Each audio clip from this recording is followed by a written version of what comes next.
Day everyone, welcome to my English lesson. Сәлеметсіздер ме оқушылар? Бүгін біз ағылшын сабағында sounds and the words деп аталатын сабақты үйрететін боламын.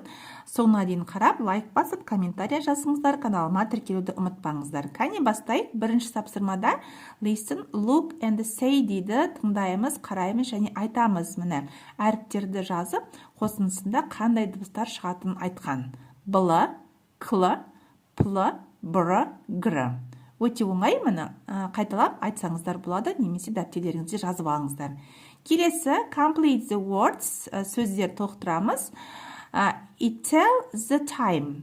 Маған сағатты айтады. Clock. Қайталаймыз. Clock.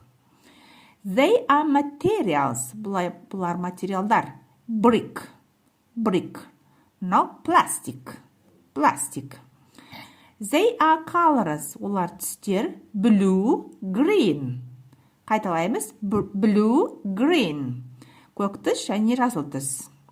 Жалғастырамыз. Exercise 3. Listen, say, find and circle the side words дейді. Тыңдаймыз, айтамыз. Одан кейін мені қарасаңыздар, мына қораптың ішінде тұрған сөздерді әңгімеден тауып қоршау керек. It is under the chair. Анды тұр, мені қарасаңыздар, андыны қоршаймыз. Second, look at these two lamps. Қарашы, мына лампаларға дейді, these-тің астын сызамыз. Can you point to the floor?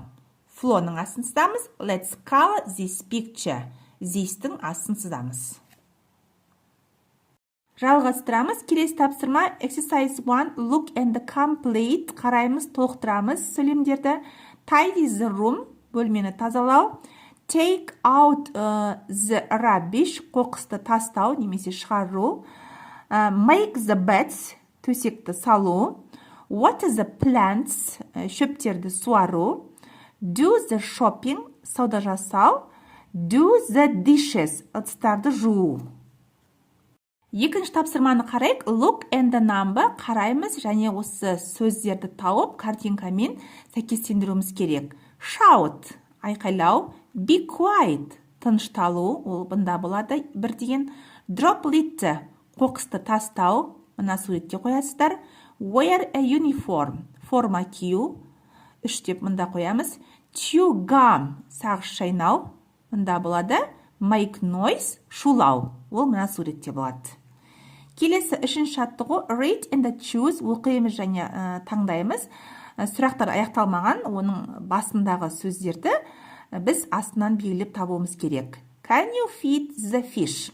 Сен балықтарды тамақтандыра аласың ба? Can болады. You mustn't climb on the desk. Саған партаның үстіне шығып өрмелеуге болмайды. Mustn't қоямыз. Climb ол өрмелеу. There are two boxes on the table. Столдың үстінде екі қорап тұр. Boxes болады. Екі қорап болғаннан кейін es шығынады. Can you do the dishes, please? Ыдыстарды жуа аласың ба? Dishes болады. Can I watch TV? Телевизор көрсем болады ма? The children always listen to the children. Балалар әрдайым мұғалімді тыңдайды. Оқушылар, бүгінгі сабақ аяқталды. Соңына дейін қарап лайк басыңыздар, комментария жазыңыздар. Келесі сабағымды тамашалаңыздар. See you!